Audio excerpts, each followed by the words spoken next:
I'd like to call to order the Middletown City Council meeting for Tuesday, March 21st, 2023. If we could please start with a moment of meditation followed by the Pledge of Allegiance.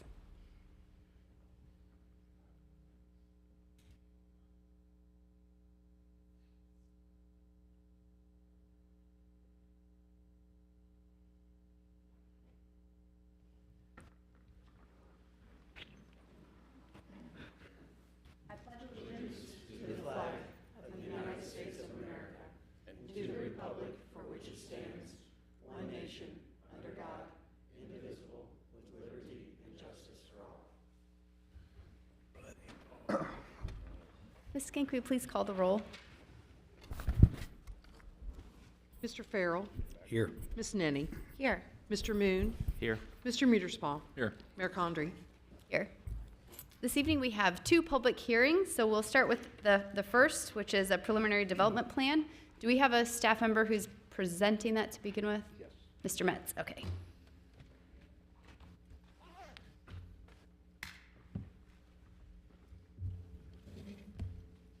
Good evening.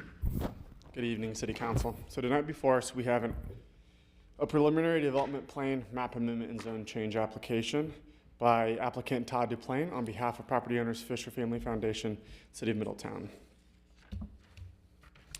The subject property is currently zoned BCH subdistrict.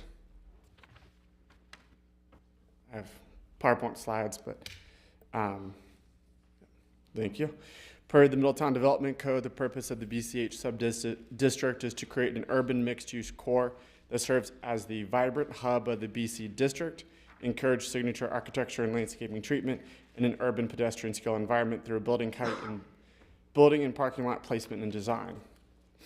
The applicant is proposing a planned unit development that will feature an event center, Class A retail, an office, medical offices, hotels, restaurants, and a variety of residential products at the southeast intersection of State Route 122 and Union Road. Per the Middletown Development Code, the purpose of the planned development district is to provide an opportunity for creative and flexible land development where the base zoning district will not accommodate the proposed development, but where such development will further the purpose of this code and the goals and policies of the master plan. The planned development district is designed to allow for deviations from certain zoning standards that would otherwise apply if not contrary to the general spirit and the intent of the Middletown Development Code. Could we scoot the presentation forward a few slides? One more, please, right there. Thank you. Per the Middletown Development Code, the permitted uses within the BCH subdistrict include multifamily dwellings, multi-tenant development, office space, medical offices, financial institutions, recreational facilities, retail and service-oriented uses, and conference centers. All the uses that are being asked for the planned development are currently permitted within the same zoning district. Next slide. Per the Middletown Development Code, the current front yard setbacks range from 10 to 30 feet with a maximum building height at 90 feet. Additionally, there can be more than one principal building on an individual lot. When multiple principal buildings are located on an individual lot, the lot spacing between the buildings shall be reviewed and approved during Certificate of Zoning Compliance review to ensure an adequate amount of building spacing and preservation of landscaping areas. Per the Middletown Development Code, there are current amenities required within the BCH subdistrict. Pedestrian amenities shall be required in the BC district to include outdoor pedestrian plazas, benches, outdoor dining, outdoor playground area, water features, clock towers, public art or similar outdoor features that provide an amenity or focal point for pedestrians. At least 1 square foot of pedestrian amenities per off-street parking space is required in the BCH subdistrict. Pedestrian amenities shall be placed in front of the building near the public sidewalk or near building entrances. Pedestrian amenities may be provided as an alternative buffer. Requirements along arterials and foundation planning requirements as follows. The length of the perimeter for landscaping, which is required, may be reduced by the length of street frontage for which pedestrian amenities are provided. The area within 10 feet for which foundation plantings are required may be reduced by the area for which pedestrian amenities are provided. Next slide. As you can see here below, the 2021 Comprehensive Plan land use map designates this property for mixed use employment. Primarily, mixed use employment is described as primarily office, high-tech industrial, medical, or other similar uses with secondary uses that include commercial, service, or residential, similar to what the applicant is proposing. Next slide. Here's the site plan that is being proposed. Next slide. Here's the site selection A. I believe the applicant will go over these as well. Next slide. Site selection B. Next slide. Here's the current floor plan of the event center. Next slide. Here's a rendering of the event center. Next slide. Another rendering of the event center. Next slide. Per the Middletown Development Code, Table 1226-1, notice requirements. Public notice was published in the newspaper, and letters were sent to all property owners within 200 feet of the property, as well as the Renaissance HOA. All letters and emails that were received were forwarded to City Council. I received none. The city's internal development committee reviewed the proposal and gave its support. The development committee includes the city manager, assistant city manager, economic development department, public works and engineering department, development services, building inspections, planning and zoning, and code enforcement. City engineering department, the construction plans need to comply with the engineering manual of design. Next slide. Finally, on February 8th, 2023, the Planning Commission recommended the approval of the preliminary development plan to construct an event center, Class A retail and office, hotels, restaurants, and a variety of residential products at the southeast intersection of State Route 122 and Union Road. The approval also includes medical offices. City Council will need to review the development plan and map amendment as a public hearing at their next regular meeting on March 21st, 2023. It's today. Next slide. This is the review criteria for the preliminary development plan and zoning map amendment. I'll go ahead and read that. The following criteria shall serve as conditions that should generally be satisfied before the approval of the preliminary development plan and zoning map amendment. The proposed development is consistent with the master plan and other adopted city plans and the stated purposes of the code in section 120407B15. B, the proposed development is necessary or desirable because of changing conditions, new planning concepts, or other social or economic conditions. C, the proposed development will not be detrimental to present and potential surrounding uses, but will have a beneficial effect which cannot be achieved as well as under other zoning districts. D, the proposed development will promote public health, safety, and general welfare. E, the proposed development is not likely to result in significant adverse impacts upon the natural environment, including air, water, noise, stormwater management, wildlife, and vegetation, or such impacts will be substantially mitigated. F, the preliminary development plan has been transmitted to all other agencies and departments charged with responsibility of review. G, the proposed development has provided evidence of assured access, i.e. access agreement with the neighboring property owner, etc., to the development site upon submission of the preliminary development plan application. Next slide. The review criteria for code text and zoning map amendment. Recommendations and decisions on code text and map amendment applications shall be based on consideration of the following review criteria. Not all criteria may be applicable in each case, and each case shall be determined on its own facts. The proposed amendment is consistent with the master plan and other adopted city plans and the stated purpose of this code. The proposed amendment is necessary or desirable because of the changing conditions, new planning concept, or other social or economic conditions. The proposed amendment will promote the public health and safety and general welfare. The proposed amendment, if amending the zoning map, is consistent with the stated purpose of the zoning district. The proposed amendment is not likely to result in significant adverse impacts upon the natural environment, including air, water, noise, stormwater management, wildlife, and vegetation, or such impacts will be substantially mitigated. And the proposed amendment is not likely to result in adverse impacts upon other property in the vicinity of the subject lot. That ends my staff report. Is there any questions for me? Don't believe we have any questions at this time, but I'm sure we have an applicant who would love to get up and speak more, and we would love to make some more comments at that point. Thank you. Thank you, Mr. Metz. Good evening, City Council. I'm not going to lie, it's good to be here. Thank you.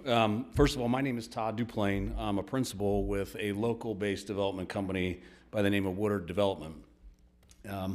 First of all, I want to thank all of you and certainly the city staff for your engagement in this project thus far.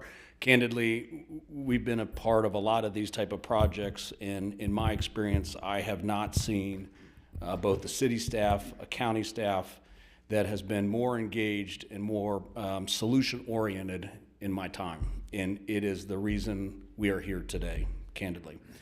I do want to start by saying there is much work to be done. We here as a community have an opportunity, in my opinion, to launch what I think is a transformative project for the city of Middletown, the county, and the entire region.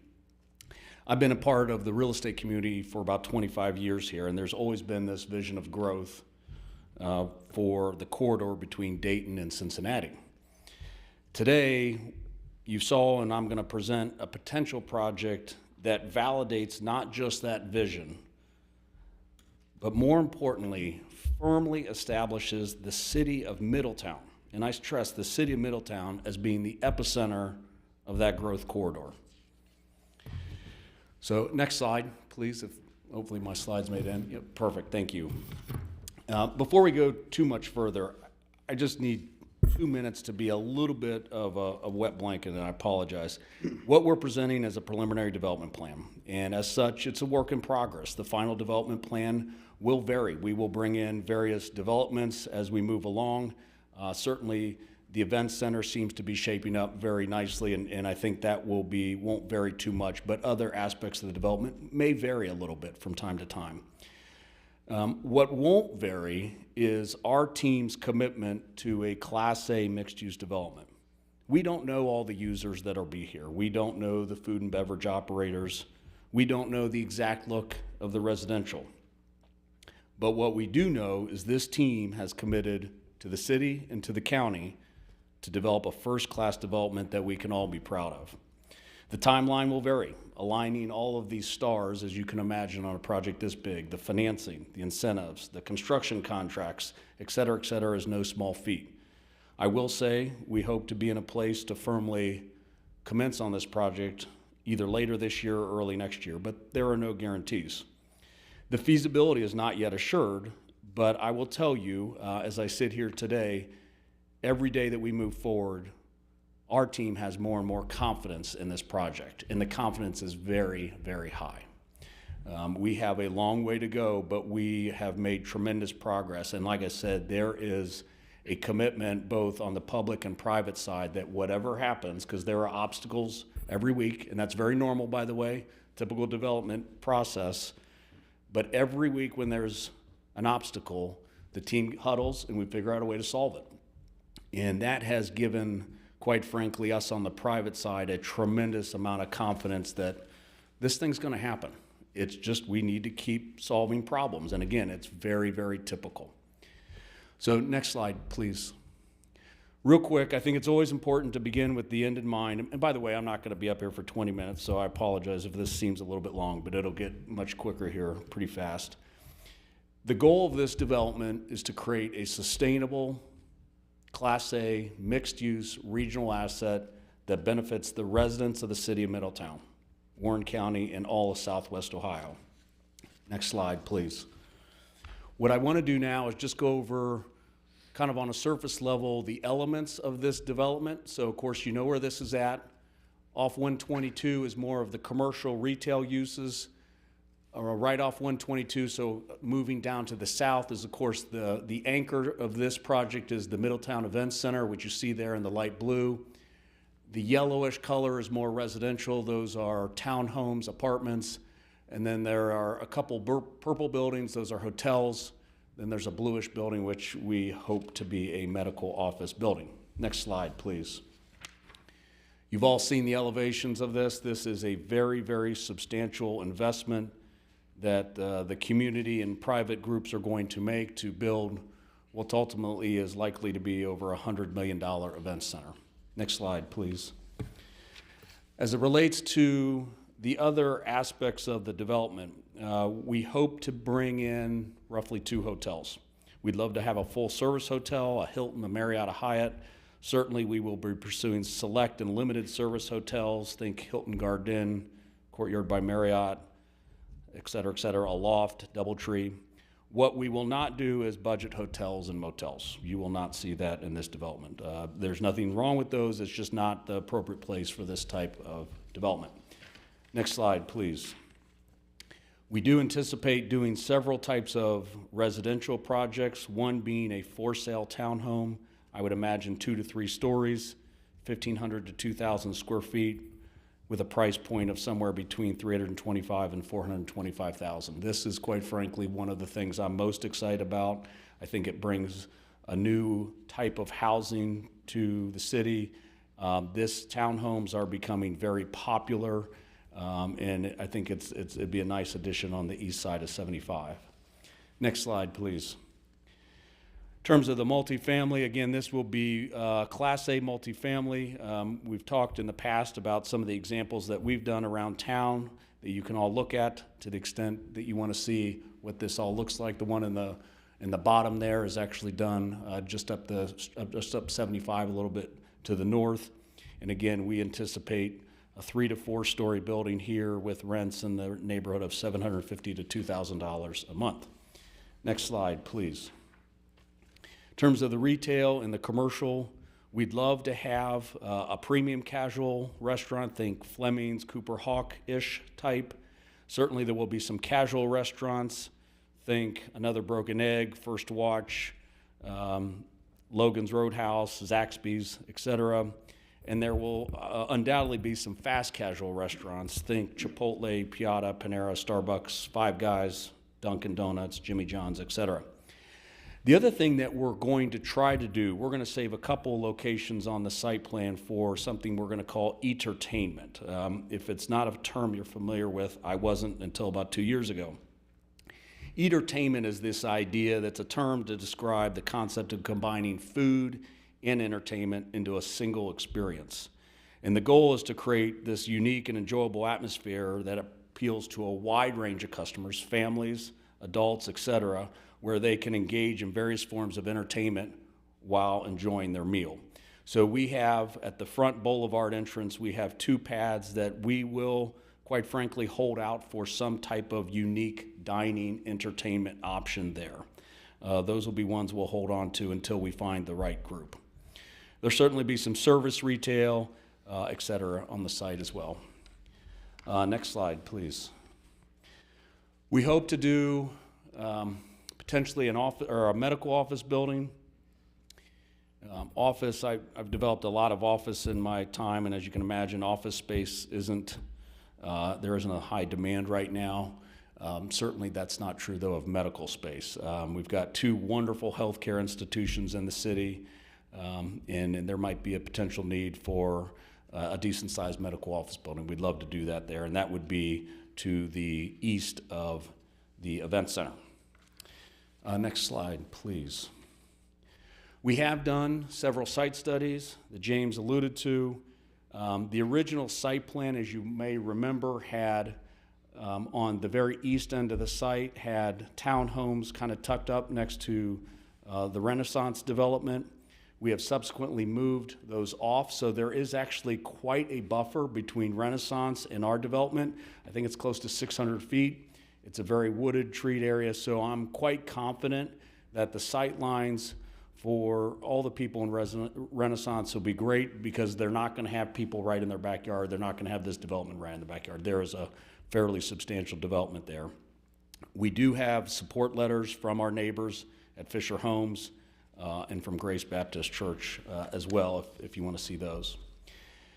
I think that's largely it. Again, we talked about the site plans. The only other thing I'll mention, if you could go ahead just a couple slides to the community benefits, please. A couple more. There we go.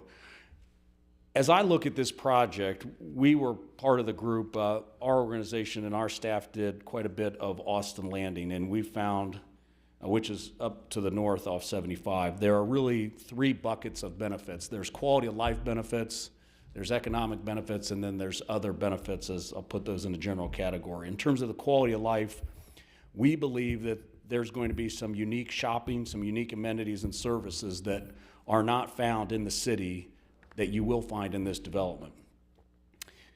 There's going to be, hopefully, a sports and events center that's going to host a variety of events. It's not just hockey, it's not just indoor soccer, it could be concerts, it could be graduations, it could be a whole slew of things. It's a multi-purpose event center. That is something that, quite frankly, doesn't exist for a long way away. So I think this is going to be a regional draw for this community. Certainly, as we talked about, there's going to be some unique entertainment and dining options, and we also think there's going to be some unique living options. In terms of the economic benefits, I think you all get this better than anyone. Certainly, there's a real estate tax benefit, sales tax, hotel taxes, payroll taxes, jobs, and housing appreciation, certainly for the people that own their properties there. The other thing is I think this is a good first-class eastern front door to the city. The city's done a wonderful job on the west side of the city. This is going to be a nice front door on the east side. So with that, I am happy to take any questions or comments from City Council. Well, I'd like to start by saying I'm thrilled and excited for Middletown, Warren County, Southwest Ohio to be at this pivotal point with such a transformative project, and it's absolutely the result of a lot of hard work by a lot of really good partners, and I know there's still a lot of hard work left to do. Mm-hmm. This is just the beginning, but this has the potential to be pivotal to the refreshed identity of and pride in Middletown, Ohio, and I'm grateful for that. And I also am grateful to our predecessors who've sat up here and said no to some other projects on this area and this land that maybe weren't the best fit for Middletown. And here we are today able to say yes to a project like this because of even what's been done in the past. So I'm excited about it. Thank you. We work in a lot of cities, and I will tell you, it has been so refreshing to come down here in the county, in the city, and work with a group of people that have an incredible vision. And as you said, Mayor, quite frankly, the long-term thinking, this could have been developed years ago with a bunch of different things. And I think everyone took their time. And I think what we're going to deliver is going to be, like I said, very sustainable for a long period. So thank you. Hey, Todd. Two things. Number one, for those who don't know, just do your research on Woodard development. Your reputation speaks for itself, and your work is immaculate wherever you've been. Thank you. So I think that's a big difference between you and a lot of other developers we've worked with or the city wanted to work with is you have proof in the pudding of what you've done. So thank you for that. And second, operational question, but I had somebody ask me in the community, I don't have the answer. The event center, the seating, what are you talking about, 5,000, 10,000? Great question. So first of all, I appreciate the comment on us. I can tell you this: we have a lot of scars. I've been doing this for about 25 years, and I've done some deals that look great, and you all would say, "Oh, they're wonderful," and they didn't make a dime of money.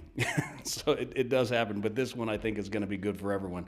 As it relates to the event center, they'll have 3,500 roughly fixed seats. So I think, we're probably talking events on a max basis in that, I'll call it 3,000 to 4,000 person area, which sounds significant. That would be, and we can get, decent events there. We'll have certainly a lot of tournaments that happen there. I'd say some mid-level concerts that happen there, but this is not UD Arena or anything like that. Okay. So as people think about the traffic and they think, oh my gosh, what's going to happen? It's not going to be anything like that. Okay. So, great question. Thank you. Just a comment. We've talked many times in private, so I wanted to say it in public. I would echo exactly what Rodney said. I think having somebody local doing the project that has done many amazing projects throughout the region just brings a ton of credibility for the public to know that it's somebody local, to know that it's somebody that has done these things before. So I want to thank you personally here. There's not a week that goes by that I don't get multiple questions about where this project is, where it's going. Is this really going to happen? Is it realistic? And I always tell them, it looks great. It's not done until you're cutting the ribbon, but it looks great. And then just last sidebar comment, I'm glad the townhomes are a favorite of yours. They're a favorite of mine. For too many years, we've struggled to get owner-occupied homes in Middletown. I think it's just great that you're including that aspect in this project. Great, thank you. Thanks again, and thanks to Martin and Warren County for all of your support and work on this. We wouldn't be here without you guys either. So, Thank you all. Appreciate it. Thank you. Is there anyone else who'd like to speak from any of the partners?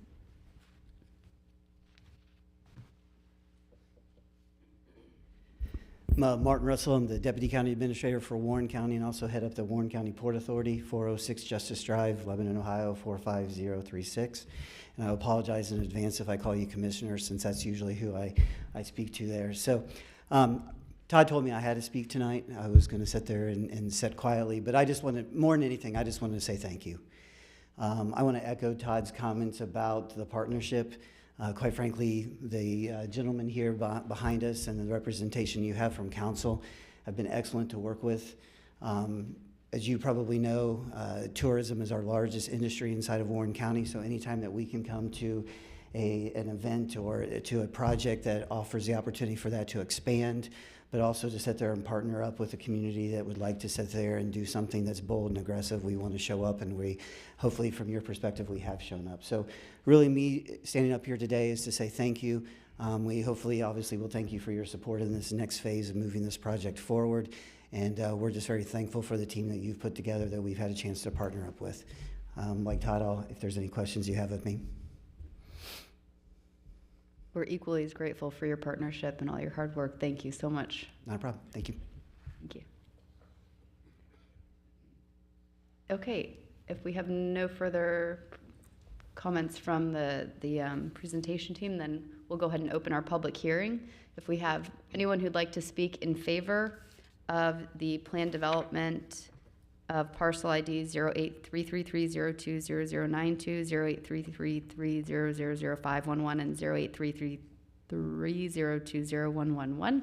You can come up to the dais and state your name and address for the record, and we would love to hear from you.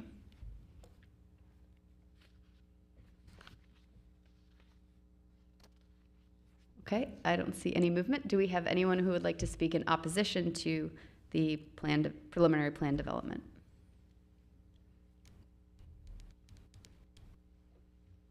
Okay, seeing no movement, we'll just assume everyone's in favor. No, I'm just kidding. So that will close our public hearing then for the preliminary plan development, and we will move to our next public hearing unless any council members have any more comments or questions on this one. No, just that it was well received by Planning Commission, and I look forward to having the opportunity to cast our votes up here on council as well. Great, and for the public, we do have a first reading of this evening. It's in our legislation items, and then we'll officially vote on it at our next city council meeting. I don't believe there is an emergency ask for this one, so it'll be 30 days to enactment after that, and then we'll move on forward. Okay, so we'll open our second public hearing. This is an amendment to a final subdivision. Mr. Metz, come on up. Thank you for having me again. So tonight before us, we have a request by applicant Dan Fishbaugh with Fishbaugh Homes for an amendment to an approved subdivision. This amendment, the approved subdivision specifies a change in lot width at 2921 and 2940 Arbor Point Drive, Middletown, Ohio, 45044. Next slide. The subject property is currently zoned R2, Low Density Residential District.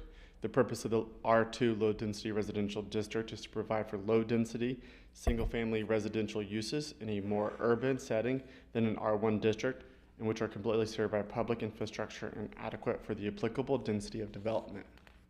The two parcels that you will see are with the red star. The parcel change in lot width, as you'll see, is 0.07 acres. It is the highlighted point of this image above, and it's the focal point. It's kind of a narrow sliver. Next slide. As you can see, it is showing you what is the old lot line, which is kind of faint to the right, and the new lot line will be the darker line to the left, the 0.07 acres. Next slide. Major changes to plan development generally require the prior approval of the Planning Commission and City Council. The Development Code Administrator shall have the authority to determine if a proposed change is a major change. Such changes include, but are not limited to, expansion of a PD project beyond the original lot coverage, removal or subtraction of land from the original lot coverage, and proposed changes in the mix or combination of land uses. That ends it for me. Do you have any questions? James, I think it was asked at Planning Commission what the reason for the change in lot lines is, and I believe that you explained to Planning Commission that it was because of the design of a driveway on a future build on that property. If I remember correctly, I believe it's because they're wanting to change the front-facing garage to a side-facing garage. So because of that, they'll have to move their driveway 1.5 feet over, and then to meet the setback requirements, they need that little bit of a sliver of land.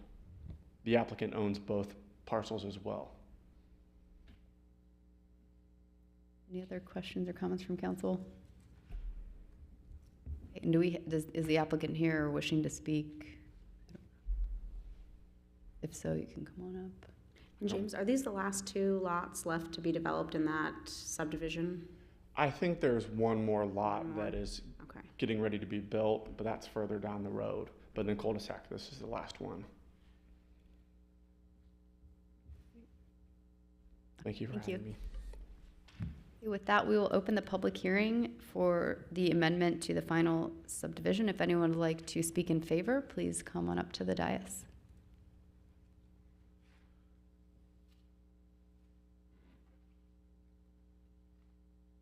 Okay, seeing no movement. If anyone would like to speak in opposition to the amendment, you can come on up to the dais.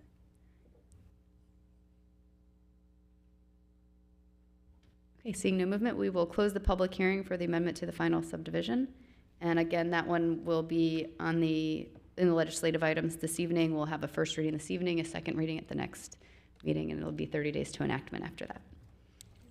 That brings us next to citizen comments.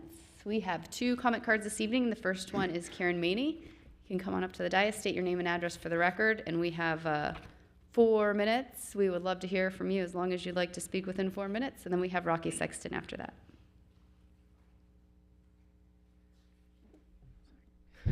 Good evening. I'm Karen Maney, representing Community Building Institute Middletown, located at 800 Lafayette, Middletown 45044, in the Robert Senny Hill Community Center. I'm joined by Verlena Stewart and by Robbie Suggs. I'll talk a little bit more about them in just a moment. This is my last city council meeting, so I wanted to take the opportunity as the executive director to just say thank you, honestly, to the city of Middletown. You guys have supported CBI since 2009. When we first came together and we put together the Parent Resource Center that was a part of the Robert Senny Hill Community Center. I came on in 2012, and then you guys trusted CBI to run into the operations of the community center. Sorry, I'm a bit nervous. But I wanted to just say thank you on my behalf, because over the last, well, since 2012, I have just felt a continual support from the city of Middletown as we have continued to do the work of serving the families in Middletown. And the fact that you guys are putting an investment in the community center now that will allow us to expand those services to the city is just amazing. But for me personally, I wanted to just say thank you for each one of you guys that I've had contact with, and the ability to run this operation, run CBI with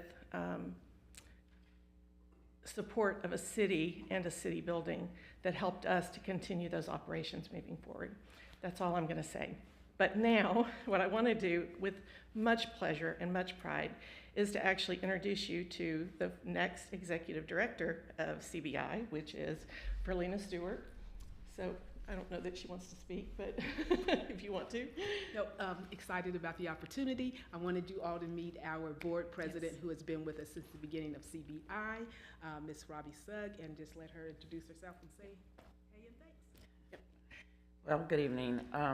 Yes, I have been with CBI from the beginning as one of the founding board members. I've been here with the organization because I truly believe in it. One of the things I will share with you is that I have a lot of board volunteer opportunities that I currently manage, but I still stay with CBI. I think that everything that the city has done over the years to support the organization has been incredibly, incredibly important. We just hope that you continue to keep your trust in us, because we will do the right thing with the funds that are provided, and the trust that you give us to work with the children of Middletown. We are so happy for the things that are happening going forward. I remember when we first started and we did not know what it was going to look like, but today we see a outstanding new future and a way to go forward, and that is not possible without the support from the city. I hope that if you have not made a visit to the center, if you've never had a tour, please feel free to do so, because you will be amazed at what happens there and the things that we can do going forward. So appreciate you all again. We are here to stay, and we're here to continue to support the community of Middletown, the city as a whole. Thank you. Thank you. And we just thank you also for your consideration of the amendment that's put before you today. So thank you, guys. Thank you. Thank you guys for all you're doing for the health and the welfare of Middletown and our future. And also, in case anyone doesn't know, Karen's going to a position where she's doing grant writing. So if you need her contact info, let me know. Thank you. Thank you. Next up, Rocky Sexton.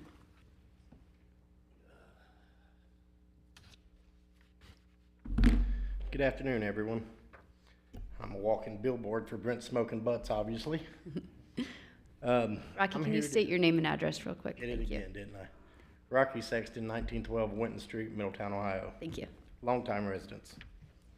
I'm here to address the city and state ORC codes and ordinances. A lot of people here at the city was curious if an ordinance even existed, so I did some digging and had some city personnel print it off for me.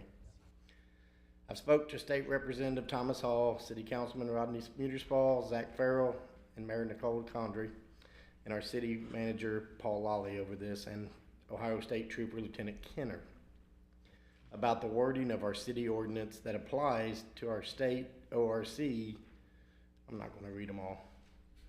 They're in an email I sent out. All of them that have sent out, though, are all state ordinances. I have also sent an email out to Ben Yoder to help see if he can offer suggestions to help clean up some wording. State Representative Kevin Miller of Licking County and Thomas Hall, Butler County, is also working on this as a state level to be more clear as well. Our city ordinance on these rules pretty much only state the Ohio Revised Code 4501.01 and Ohio Code 4503, but it isn't clear definition to city ordinances. By the wording of these ordinance in our city ordinance, it becomes confusing to the Ohio State Patrol and many other police officers. The ordinances allowed city to apply these laws to our own ordinances with more clarity. We have these in our city codified ordinances under 476.01 definitions, all-purpose vehicles, but we copy the state Ohio ORC numbers without any definition of our own for city purposes. My intentions is not to make new laws or ordinances, but to make the wording more clear, our city ordinance more clear and understanding versus citing the state ORC 4501.01, so there is no miscommunication what the law reads for any future references. The ORC articles have listed all pertain to slow-moving vehicles, all-purpose vehicles, UTVs, all-terrains, etc. I'd like to be able to set up some kind of meeting to go over this in more detail possibly and have more clarity of the rules. Of course, everybody knows I'm easy accessible and how to get a hold of me. So that's all I got. But I do thank you guys, and I'm really stoked about these guys. They run off before I could tell them.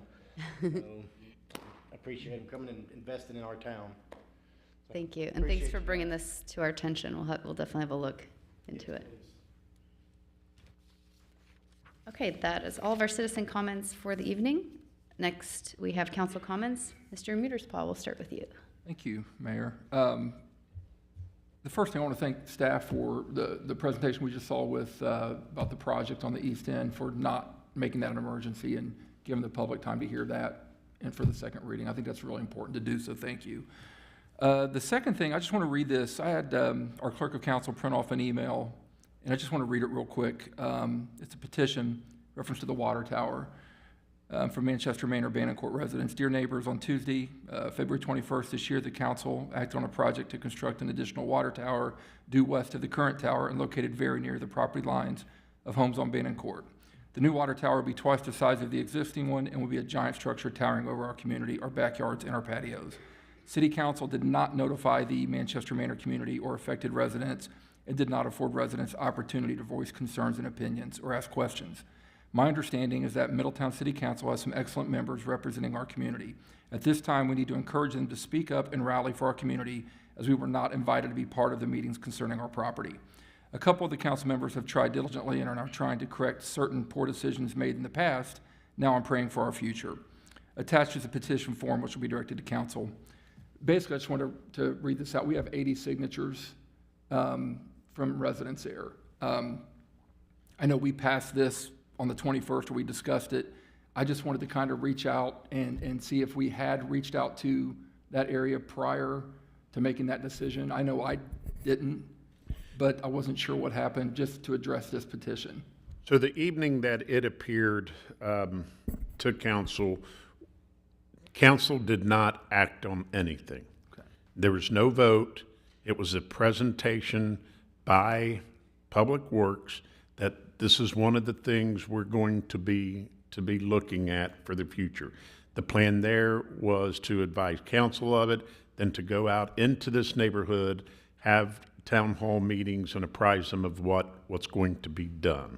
But nothing was acted on that evening by council. We talked about it. Maybe we should have went into the neighborhood beforehand. Mistake on my part. I should have had them go out and do that, but nothing has been acted. But I will say this, we're limited in what our options are. We're limited in terms of this place, another place that is in a residential area that is even, that the tower will even be closer to homes, and then another spot that would cost us over $1 million to purchase the property. Middletown needs water, so unfortunately, we're going to have to make a decision in the near future on what we're going to do. But we will be out in the next few weeks to the residents on Bannockcourt. There might be some options we can do here, push it further back into Armbruster, Arboretum Reservoir. And we, as I said, we'll be out talking to residents. And I appreciate that, because I wanted to hear that publicly, so now everybody knows. When you get 80 signatures, which is a lot, I mean, people choose to live here. I'm glad that you said what you said, that we have a plan for that, so thank you. Can I add to that? Actually, I think this is an example where we may actually be taking the correct path of communication, and maybe just people aren't used to receiving advance notice, and I think it just got misconstrued as though we voted on something. Yeah. And one thing I did do was send a link with the exact minute timestamp in the YouTube video, so that citizens in the neighborhood could go and watch the YouTube video of the council meeting, because Ms. Lancaster gave a really good presentation and explained the why that's the best decision that Public Works came up with. And I think it did help answer most of the questions to those who reached out that I got to. So hopefully we can pass that along to the people on the I think that makes petition. sense, and I think it was important since this is publicly televised, for our manager to lay it out what it was. And maybe, I know I didn't ask the right questions last time, maybe we should have, but I appreciate you doing that. So now we can take this, and like the mayor said on her thing, just put this out to the public, and there's their answer right there. So thank you for that. And we will. You're welcome. Thank you, Mayor. Thank you. Do you have anything else? No, I'm done. Thank you. Okay. Mr. Moon? Yes, thank you. Rocky, I'm not familiar with what you're talking about. I don't know if maybe the email got caught in spam or I just missed it, but would you mind forwarding that to me? I'm not familiar with anything about your comments. So that'd be great. Can you resend that to all council so that I can have a refresher as well? Because I don't remember. And then lastly, Karen, I'm glad you're here tonight. You were on my list to mention, so just wanted to publicly thank you for the last decade plus of work. You've made a huge difference. You've impacted a lot of children, a lot of families, so I'm sure you'll be called on to do some other stuff here, so don't get too comfortable in your next role, but thanks for everything. And couldn't be handing it off to a better person. Verlena, congratulations. So that's all I have. Ms. Denny? Thank you. I will echo Councilman Moon's comments about our dedicated team at CBI. To the board and to Karen and to Verlina, thank you all for all that you do for our youth and for our citizens. You serve in immeasurable ways. So I look forward to working with Verlina a little bit more and getting to know your vision for CBI. I'm sure it's a big one. And then also to mention that you all have been working very hard on an event that will highlight some of Middletown's leaders and some of the people who've been working really hard alongside of you in an event called Middletown Rocks. And so I'm sure that there will be more out about that as details come about. But I'm looking forward to that and all your hard work in that. And then I also wanted to mention the awarding of the Tree City designation for 2022 to the City of Middletown from the Arbor Day Foundation, in addition to a growth award that we received from them. So thank you to Allie Manning, the parks team in the city building, and everyone on the park board for all of their hard work in getting us that designation each year. So that's all I have. Thank you. Mr. Farrell. Thank you, Mayor. I like half a voice right now, so what everybody else said, and thank you. And hopefully, City Manager Lawley, as long as this development works out, I know everybody in Middletown saw the Chick-fil-A up there, so hopefully we can put money in the budget to get Todd DePlane some kind of plaque or some type of award for bringing Chick-fil-A to Middletown. Be a rock star. Yeah, exactly. Well, he Todd showed will the be picture, but he didn't actually say the words out. Picture's worth 1,000 words, Monica, right? There we go. Yeah. All right, thank you. That's all I got. Thank you. That was the first thing someone asked me when I ran for mayor is, I'll vote for you if you bring Chick-fil-A. That's all we got to do. All right. I wanted to thank 3R Development for putting on a wonderful Silent Heroes luncheon this weekend, and also Ms. Skink for writing a beautiful proclamation. The event was honoring educators within our communities and focused on diversity within public education. So it was a really, really good, wholesome event and good to celebrate the educators in our community. Also, I want to send a big congratulations and thank you to Kathy Stites and Eclipse Football Club for its 25th anniversary of the Spring, I think that was the Spring Blast Tournament is the name that they have. This year, it brought in 216 teams and 8,000 people with a $2.5 million economic impact, filling about 1,000 hotel rooms. So just an incredible event. So many people coming to Middletown from many different states and experiencing our community, and it's really grateful for all their hard work that they put in every year for that. And also congratulations to Iron Rose Mercantile. They had a ribbon cutting today. They're at 1050 Central Avenue. It's a boutique women's shop.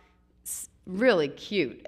You've got to go in there. What they've done with that space is amazing. So I'm looking forward to their success, and I'm sure if you go in there during Women's Wine and Chocolate, you won't be able to find a square inch of space because it's for sure going to be packed. I also saw something, perhaps the Journal News put it out, I don't know if we have yet or not, but looks like Wednesday at 9:50 a.m. there's a statewide emergency siren test going on, so maybe if we can verify that, that would be good to kind of put out so that people don't freak out if that is a statewide test going on Wednesday. And that's all I have this evening.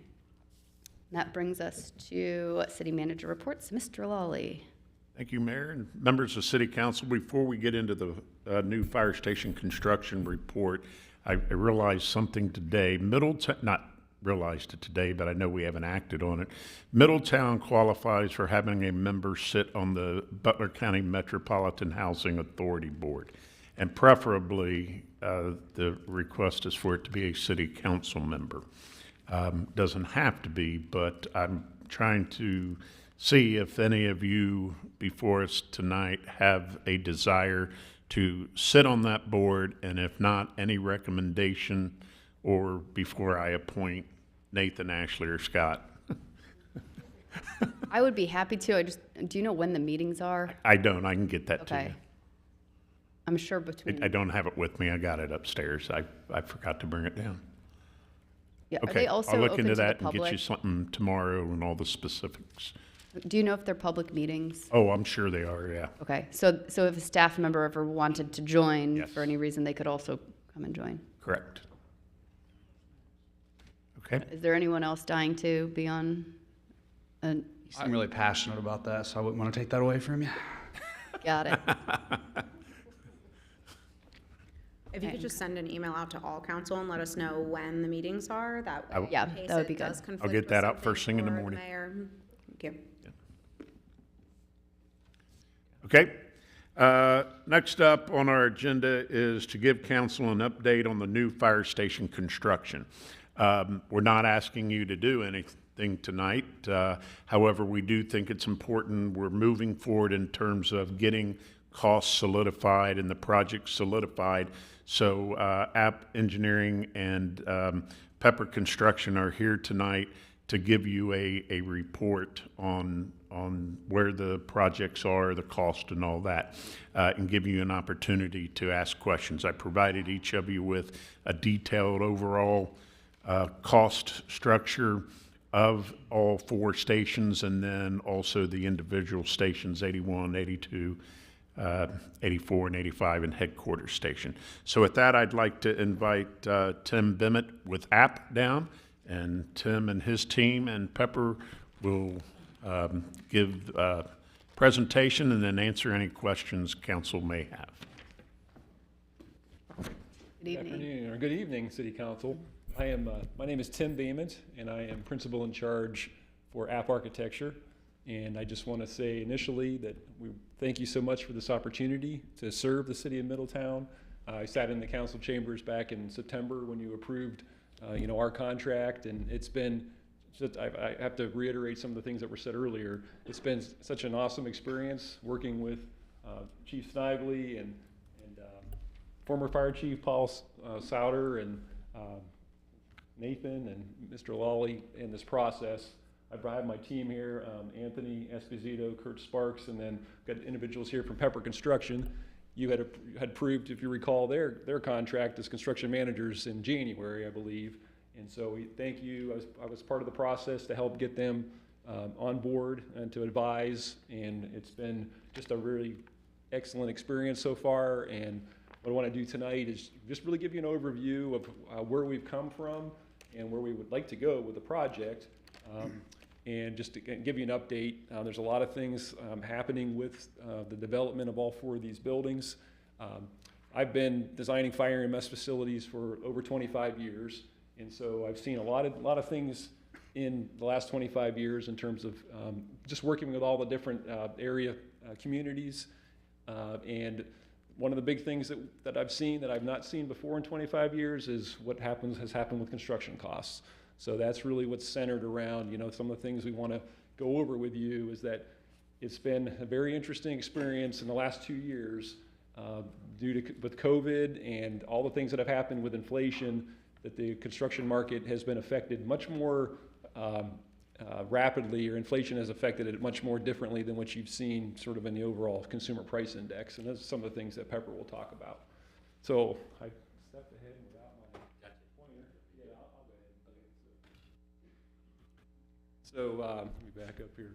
So what I want to do first is just give you an overview. These are the things that 6 elements that we design into all fire stations projects. And these are the things that are really what's driving a lot of the costs and the solutions, the design solutions, and just the decision making that we have to make along the way are based on these really 6 ideas and these 6 requirements. And so one is our station ergonomics, how the stations are laid out. I'm going to talk about cancer prevention and indoor air quality, all the things that we're dealing with now that have come to light over the last 10 years or so in the fire service with exposure to hazardous carcinogens. We've got tornado shelters we have to design now into fire stations, and then integrating training opportunities. PTSD is now an issue that we've got to deal with in the fire and EMS service. And then number 6 is the value-driven design decisions that we have to do. For designing for 50 years, we're designing for 50-year buildings, okay? So that frames a lot of what we're seeing in terms of cost and the solutions that we're coming up with design-wise. So on station ergonomics, this is a typical plan. What we have here is, and this is similar to one of our stations actually in kind of typical layout on the prototype stations. I'll get into that in a little bit, but the efficient layout of the station is absolutely critical. response time starts in the fire station. So we have to have, you know, the ability to do our dorm rooms to be close. The red arrows represent, you know, from our main living areas, our office spaces, and our dining spaces. We've got to be able to have the most efficient pathways into the station and to get to the apparatus. You can see we've got some colorations on here. This is a concept that's been developed over about the last 10 years or so now, where we really are starting to identify the control of carcinogens within the station. And within the apparatus space, we consider that our hot zone, because that's where the contaminants are coming back from a fire. And we have to deal with those in the most efficient way with actual decontamination spaces and cleaning the trucks, cleaning equipment. You've got the majority of your calls these days are EMS, and so we have to deal with bloodborne pathogens and those kinds of things as well. It's really like a healthcare environment. And then we have as the orange areas are our decon areas where you're actually taking care of those things. Everything in green is our occupied space. That's our sacred space. We want to keep that as clean as possible. So the idea is to segregate, and you do that with specific doorways and then air pressures too, where you have to keep the contaminants from being sucked into the spaces as you come in. And so they're all closely regulated in the design and how we do our mechanical systems. So the cancer prevention we've found is as the instance of all these carcinogens coming back from fires with all the different myriad of chemicals these days.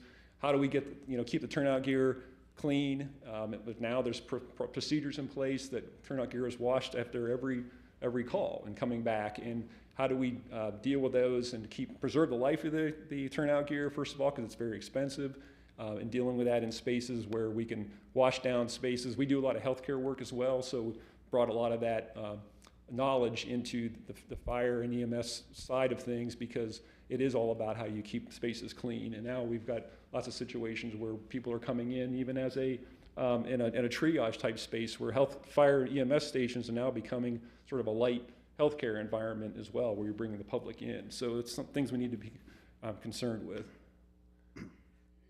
Bay exhaust then is the other thing. We've got not only the contaminants coming in, but how do we effectively get rid of the contaminants within the apparatus space from diesel exhaust fumes, because we've got multiple runs happening every day. You've got contaminants being spewed by equipment, and so how do we get rid of that as quickly as possible? We don't want to keep adding insult to injury for every single day when a fire and an EMS crew member is exposed. We want to effectively deal with those contaminants as well on a daily basis, because the exposure adds up over time, and that's what we have to try to mitigate. Next item is the tornado shelters. So back in 2017, the Ohio Building Code was modified to its latest version, which we're in now. We've got to now design a tornado shelter that has to withstand 250 mile an hour straight line winds. And so it effectively becomes a bunker within the fire EMS, within the fire station. And so what we typically do, and what we've done for your stations, is what works really well is the tornado shelter is actually an oversized restroom. So what we do there is that, because hopefully that it'll never be used as a tornado shelter. So it is the most expensive construction per square foot within the building. So if we could do an integrated shelter to where it is used 99.9% of the time as a useful space, then you're going to get the most value out of that space, over the life of the building. It works out real well in this type of application too, because a toilet room is always going to have the open floor space. So if you ever need it at a moment's notice, that it won't be like a storage closet. You've got to pull a bunch of stuff out of the closet to get into the space at that point, because that's not real practical. And then integrating of training opportunities. Any way we can get the most bang for the buck, the most value out of the types of spaces we're creating. If we can get multiple uses out of everything, which is what we're really after here, then we can integrate training, whether it's rescue window opportunities, putting manhole openings that can be used within mezzanines. There's all different kinds of things we can do for not that much more money, because we've already got the space. It's about how do we get like I said, every last minute piece of utility out of every inch of utility out of the building, because we're building it to last. It's expensive construction, so we want to get as much use out of that as possible. Physical fitness is a big thing, so we want to make sure that we're providing adequate space for exercise. PTSD, as the text says up there, that in 2016 it really became a report. This report came out for the International Association of Firefighters, and they found that you've got the reaction, and you can see some of these images here. I can't begin to imagine what it's like to go out onto a horrific crash scene like that. We're expecting these folks to do their job on a typical day and have to come back and recuperate, and maybe within only a few minutes, and there could be another accident they have to respond to. And this is daily, you know, and this exposure adds up time after time from a mental aspect. And so we have to find ways within the stations, and what seems to work well is that having the staff be able to have that crew type team mentality to where they can come back, they can be in spaces that they can talk things through. Always, of course, there's other ways to deal with the mental health side of things, but from a design perspective, to have an open concept works very well within fire EMS. It's what most people want to do now.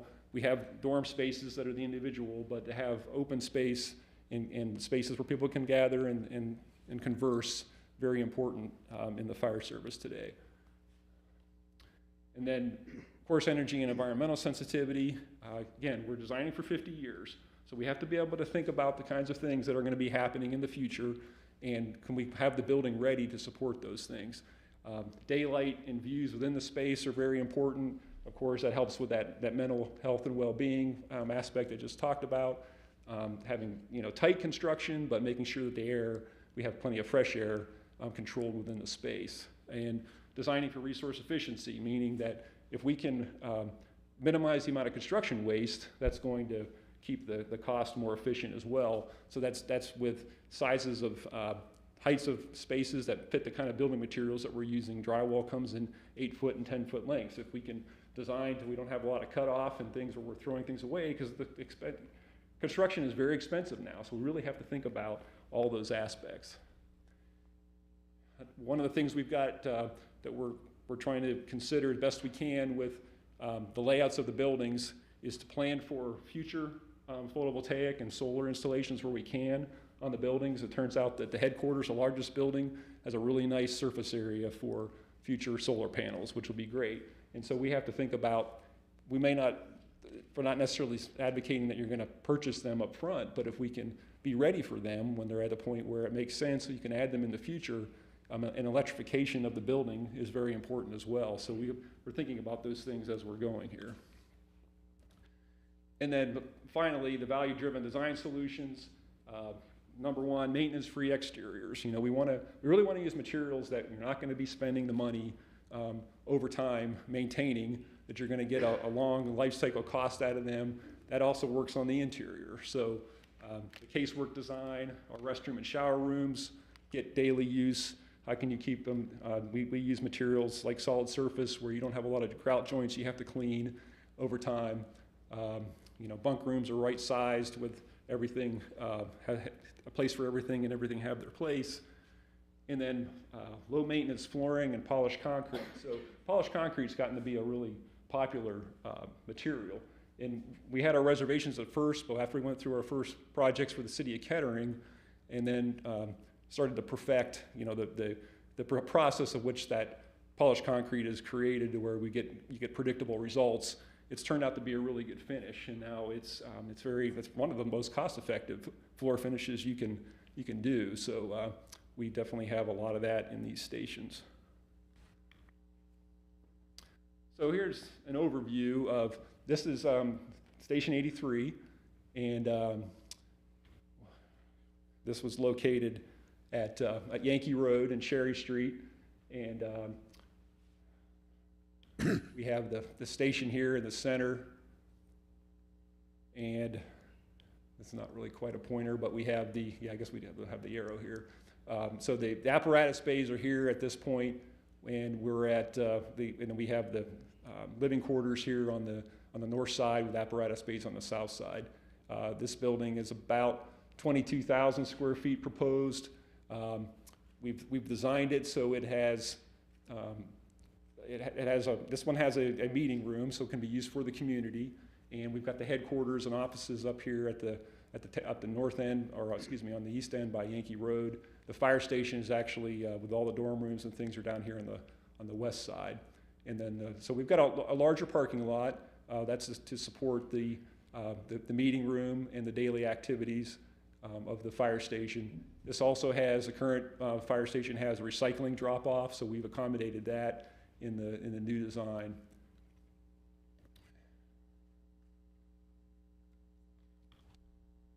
Here's a closer view of the floor plan for Station 83, and again, this is set up for 10 dorm rooms with the ability to potentially expand, and we have the apparatus. So this is a 5-bay station, and this also has the training tower integrated. So what we're doing is we're reconstructing the hose drying that the fire department uses at the current headquarters, and we're going to bring and basically replicate that over and add a multi-story training tower as well to this plan. And then this has also two mezzanines. The first mezzanine over on this side is actually above the center core right here, and then this mezzanine is on the other end of the apparatus space. And we have all of our decon and decontamination type spaces this far away from the living quarters, and those are all lined up on this end here. The turnout gear room, which houses all their gear, is right here in the center. That's actually will need to be the tornado shelter. So it is a larger size room because of the occupant load of the headquarters, the fire station, and the meeting room. That needs to be oversized. So that's accounting for some of that construction cost, because again, it's very expensive. It's like I said, it's really a bunker. It's a building within a building. But that is a requirement for this, for all 4 of the facilities. So here is an overview of Station 83 on the site. And so it's designed to address Yankee. It's sort of, as you can see, it kind of bends around the curve in the street. And it has a slight rotation to the plan to kind of help aid in that response to the site. This is the side really from the Cherry Street side. And there will be a stormwater detention basin that is at the lower end of the site here. So there's a drop off that really occurs. It's pretty level at the front. So there used to be the school here at this site. And then as you come to the back of the site on the lowest point will be where we're collecting our stormwater, which is a requirement for EPA. And then here's a couple of views of the exterior of this building. So as we work through the design process in the schematic design and now into the 3D of the building, as we talked about what these buildings want to look like, you'll see that all of them have the same look and feel architecturally. Very contemporary in nature by comparison. That was something that was expressed by working with the chief. That we really were looking for a look and feel that was something unique to the city, but also had a very distinct brand identity, if you will. So we're taking the same materials, the same look and feel, and applying it to all 4 stations. This station is unique in itself because it's just much larger, but as you'll see, we're taking the prototype approach where the other 3 stations will be very similar to each other, and they're really just replicated on site by site. We might be rotating them, we might be flipping them around, mirroring them over, but they're essentially the same building. And that's to really help aid in this, the ability to get as much utility out of the design, and again have that brand identity from station to station. This would be the rear view, or excuse me, this is the front view from Yankee. And I'll talk about the materials. We're looking at a split-faced block material at the base. That's really our lowest cost. One of the lowest cost materials we can really select is a split-face colored block. We have a brick above that, and then a lot of it is also metal panel. So again, it's all maintenance-free materials. We're purposely not covering the entire building with brick because we're just trying to be sensitive to the overall costs of these buildings. And we're taking very, and construction manager can speak to this because they price a lot of different buildings. You know, we're trying to keep the buildings as, the style of this building is as little as ornamentation, if you will, as we're trying to use sort of the form and the color of the materials as our ornamentation, and not designing a lot of extra, what we say, detailing that would drive up the cost. We're trying to be really as straightforward as we can with the approach, but still make a nice statement for the city of Middletown. And this would be the rear side with the training tower on the upper corner here, which will be developed further. Again, and this is our schematic. This is what we consider schematic design. So our next step will be to move into what we call design development, and that is to start getting into actual much more detailed drawings, which will then be priced. Will be an updated price set from Pepper Construction. So we do this a step at a time as we go in this process. Station 82. So this is the atrium site, Atrium Boulevard and State Route 122, and I think was a good segue earlier for the development that's coming. You know, this will be the station that'll really help potentially serve that new development in its location. And on this one, we have some interesting traffic patterns to deal with some of the medians that are in place, and we're looking at removing some of the medians because access to the site is a little more unique.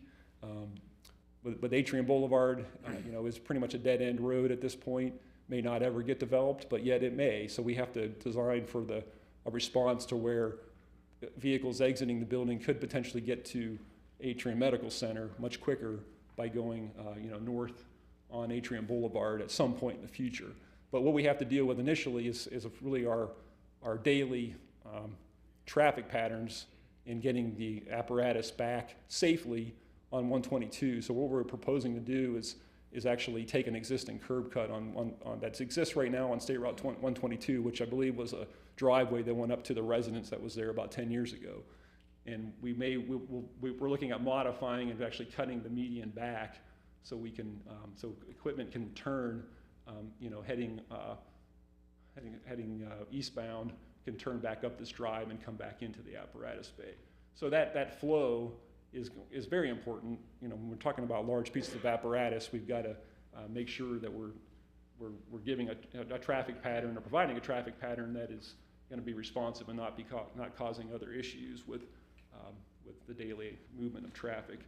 Because we're looking at how do we get equipment out of here safely and as quickly as possible. And then this is the floor plan for Station 82. And this is what we consider our prototype plan. And this is the largest one because it has 3 apparatus bays. But then the other 2 stations will have just 2 bays each, with the potential ability to add a 3rd one in the future if that ever needed to occur. In this plan, we have we have our living quarters in the green, and an entranceway coming in. Our tornado shelter toilet room that we have is up here at the front, which will be our public toilet room. And as we have offices, we have a station officer with their living quarters that support them, the open area for the living and dining and day room, and then our dorm rooms here in the back, and all the support areas. Our decon is here in the center. So, and of course with the apparatus bays on the top. And all 3 stations will have a mezzanine up above that will be used for mechanicals and for training, in the interior training type opportunities I touched on earlier. And then there's a view of the station as from Atrium Boulevard. And this is really the back corner looking at the rear of the building and the return entrance that goes in for the apparatus. The parking areas are designed for these stations just for a shift change for a crew. So if we have I think we have 12 or 13 spaces. So if you may get one visitor that comes potentially anytime during the day, but they're really just sized for that crew shift change, and that's it. And one other view for Station 82. This has outdoor. All stations have outdoor patios, dining patios. That's something that's very common, very requested on every fire station these days. I've been doing that for 25 years now. But you've got to be able to provide a screen for the folks. You don't want them on. They don't want to be on display. I don't think you want them on display necessarily. They're relaxing. Sometimes there's a different. The perception can be taken differently. But to have this is part of their daily activities, and so to provide a screen for the patio is pretty common and is always asked for, and it makes a lot of sense. It's a little bit longer because it's also outside. The fitness room is just on the inside of that, is kind of shared next to that space, so you can go outside and do some training activities, physical fitness in the privacy of having that screen as well. Another view. Station 81's now site, so this is at Charles, and we've got Van Avenue. So this is specifically was requested, and we felt was a good response to set the apparatus bays here aligned with Van Avenue. That way, when they exit the building, they can head right down Van. Also, you don't have the lights and vehicles shining directly into houses across the street, that they're actually shining down the street. So the alignment of this site is all about fitting this in to where we can keep this the apparatus portion here aligned with Van Avenue. So consequently, that means we've got we have a return drive coming off of Henry for the return, which is nice. Being on a corner site keeps the flow very, very clean and works well. And then we have the parking area here on the north side. Everything else about the interior of the buildings are just like the other one, Station 82's. It just is a 2-bay versus a 3-bay station. There's the plan for that. And again, a similar mezzanine. For this station, we have the union, but there's a union office in the station as well, which is this space here. So that's one of the spaces that varies. We have a police office actually up at Station 82, so I didn't point out previously, but we're accommodating the police, so they have a little satellite office space as well on that side of town, and ability to use the restrooms and all. And then on Station 85, this is on Sophie Drive, and again the alignment that we have here with Stoles Avenue, where the bays are lined up on Stoles. So again, we don't have equipment as either backing in or exiting onto for a call. We don't have lights immediately shining into houses, and so that works out pretty well. Keeping a very straightforward circulation approach where returning apparatus come in the rear side. Everything is drive-through apparatus bays. Again, parking area just large enough to support the crew members for a shift change and a visitor with a required ADA parking space. This floor plan is, again, identical to the one you just saw. It's just rotated to fit that site, and with the mezzanine. So one point I want to make as we go back to the sites, we have, I'm looking at our orientations here. So I mentioned headquarters. The headquarters site has the ability to put solar photovoltaics in the future on the roof. So does this site at Station 81 is set up to where we have a nice south-facing exposure where we could do that in the future as well. And then the other stations, we could put some solar on the lower roofs on the that face for the apparatus, for the living quarters as well. But a lot of this has to do, the layouts are all have to do with really centered around the apparatus and making sure that we've got that nice flow. So sometimes the orientations of the building come second to really good and safe traffic flow for the sites. So does anybody have any questions on the overall layouts or why things are design-wise, anything along those lines before I turn it over to Pepper and talk about some of these numbers. Okay,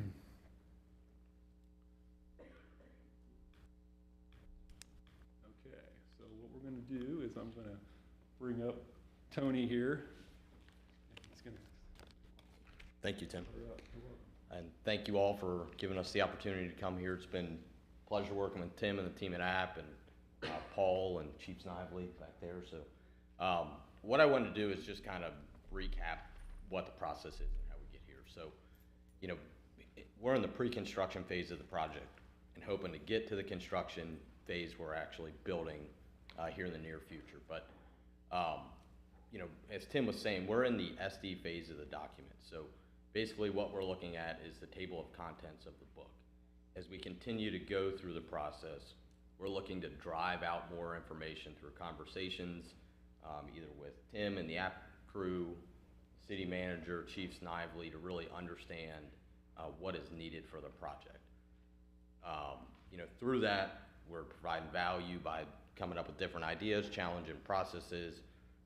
You know, what we have found is that, as Tim was mentioning, the drawings and the plans for these buildings are very efficient, whether it be material types, how they've laid the buildings out, et cetera. So, you know, we will be moving into the DD phase next, where we'll get more details and be able to drive into more information.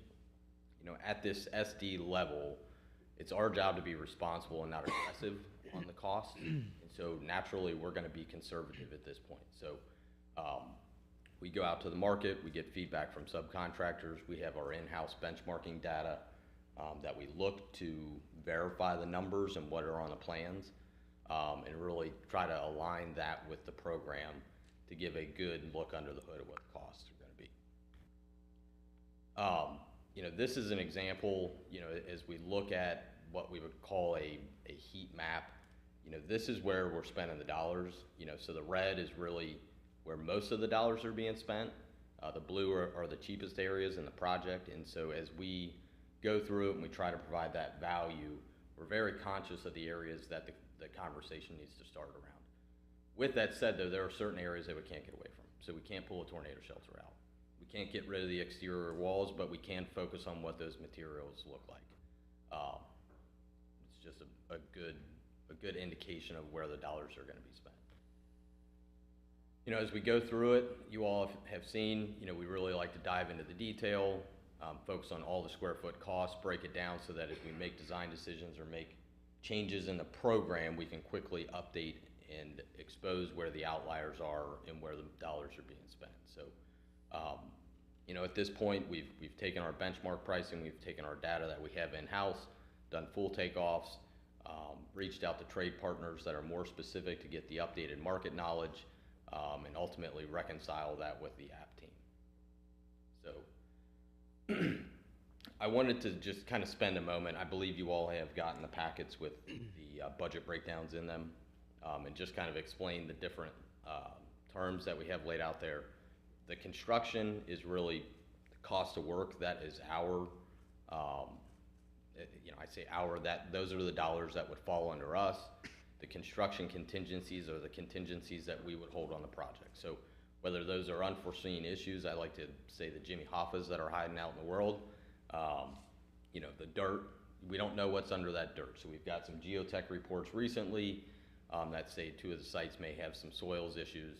You know, we want to hold those funds and take care of those issues and not have to say, hey, you know, we didn't see those dollars. So that's what those are for. The soft cost pieces are the dollars that aren't going to be under contract through Pepper Construction. So that would be app architecture, the geotech, any purchase of land. I don't believe that's the case with you all. The equipment, the furniture, your AV systems, all of those other contracts that Middletown will be holding. You know, we really want to put that together so that we're not looking at the project on just the construction side of things, that we can look at the project as a whole on the dollars. So this, what you're looking at here, this is the recap for all 4 stations pulled in one. And I can go to the next slide, which they're broken down into each 4, unless you all have any questions at this point. I do have a question. So is the buffer the 616,000? Isn't it normally about 10% on a project, or am I on the wrong screen or not? No, I mean, typically we would go in, with like 3% contingency on the project. And that's pretty standard across industry. I'd love to go in with 10%. Yeah. But our job is to really drive out that unknown and get to that dollar amount that we think is reasonable to hold. As we get into this next sheet that breaks it down, we really focus on an understanding, as the projects are bigger, so take the headquarters station, those dollars per square foot, that should be cheaper, right? So more space, if you remember the heat map, those areas are gonna get larger, less walls, less density. And so as we recap at a high level, we can take a look at it and start to find where any outliers may be. So with soft costs, everything all in, Station 83 is about 454 a square foot, and then you start to go into just right above 500 for 81, 82, 85. So, that's really kind of where we're at, and wanted to open it up for any questions about either the process that we've gone through or what is in or not in the costs. When will you get to the point where you're gonna bid and really have a more firm number? So we'll go into the DD phase. And so in that phase, we'll take that table of contents and start to build those pages behind it. We'll get more confidence there, be able to flush out some of the unknowns, flush out some of that conservatism. Right now we're saying the building has metal panels, but I don't know the specific product on that. So are we able to work with app and say, we need a metal panel, this is the look you're looking for, give me what we would consider a basis of design, and in that basis of design, we can shop that to the market and say, hey, this product type may fit within your basis of design. Are you okay with going with that? That leaves app architecture an opportunity to say, we've used that product in the past, and when we talk to that 50-year piece, we don't want to go there. I would say towards the end of the DD phase, we'll have a lot more confidence in what we're going to.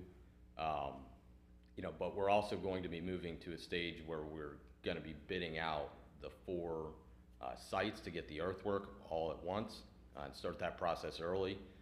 We believe that going all 4 at once will have buying power with the subcontractor market, so we can put the bid packages out where they can give us alternates to take all 4. We would hope at a lower cost, or try to segregate it per site into separate subs. The bidding phase is going to ultimately happen after the CD documents, and that's when we'll get the hard costs to come in. So how long's the DD phase? Do you remember? Yeah, so our DD phase, we would hope to start this week still, and then it'll go into about the 3rd week of June. And we're also, like Tony said, what we're trying to do is get the site packages, so we'll have all 4 of the sites that we're developing now, and those will get bid. So we'll have hard numbers on all the site work, okay? About the same time that we're gonna have a design development level estimate. So you're gonna get a much, we're gonna have, and at that point, we're going to have, right now we've got 5 sheets of drawings to explain these buildings. We're gonna go to about 50 sheets of drawings for these buildings, if not more, maybe 60, So we're getting into the higher level of detail. That way, then their estimates will start reflecting that detail that are in those drawings. And that's how this process works. We go from the very general to the very specific, but it's all about the timing. We feel like, because we have the summer coming up, that's the ideal time to be doing our site work. And it's the unknown. It's the thing we don't have our understanding of. We're getting our geotechnical reports coming in right now. We've got the first report came in just late Friday for Station 83. We knew that with the school sitting there in the past, that we weren't sure how good of a job they did with the remediation and putting fill back in. Well, we have found there is fill, but it's not as deep as what I feared. It's up to 6 feet in some areas. Goes from 1 feet to 6 feet. So we're going to have to deal with replacing some of that bad soil and putting good stuff in its back. And so again, and this information's coming in as we're talking here now. So, but we're trying to keep. That's why these guys have to be conservative up front, because we still have some unknowns out there. But the idea is that we will do all that site work with hard bids. So you would be committing, to Pepper Construction performing that site work. ahead of knowing, really having a final guaranteed maximum price, which is our GMP. So, but we feel like taking the advantage of the site work and the fact of the summer and the fact that we can get a volume pricing from the site contractors to do all that at one time is advantageous to the city, because timing's everything in construction.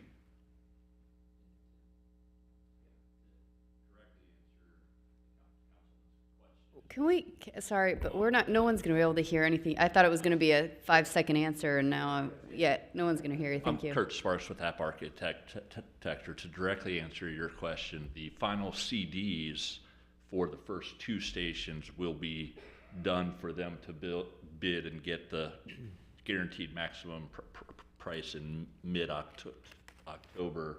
They'll be getting the pricing in November. So I have 2 questions, and jumping ahead. The first one is, with all the unknowns and everything still going out, what's the timeline that we're looking at estimate for these to be done? And the second one is, based on the original estimate and the new estimate, what's the difference in price with that? So to answer your first question, so we would look to finalize around the CD. So that's the October, November date. Okay. That's not for all 4? Correct. Okay. Okay. All right. And then your second question was? Can you, I'm sorry, no one's going to, the microphone. Sorry about that. Thank you. What was your second? Just the original estimate, what we thought it was compared to the estimate now? I believe the all-in budget provided to us was in $21,800,000. Is that correct? 24.4. 24? Yeah. 24. Yeah, the number that was given to Pepper. Can you please speak in the microphone? Thank you. The number that was given to Pepper Construction was $24,400,000, and that was an all-in with all the soft costs as they're showing. So that's construction, contingencies, and soft costs. Okay. Thank you. Appreciate it. My question is more to Paul and city staff. I think our levy money is $16.9 million. We said capital budget-wise, $5 million. we were max $5 million. We're at least $5 million short, and their contingency is below what they recommend. It's at 2.76%. Of that 16.9 million, the soft costs were never part of the 16.9 million. Where were we going to pay for those out of? Do we have a plan? So, are you talking about the 2.9 million? Yeah. Mm-hmm. So the plan at that time was the capital improvement fund or the possibility of having to float bonds. That came with the previous administration.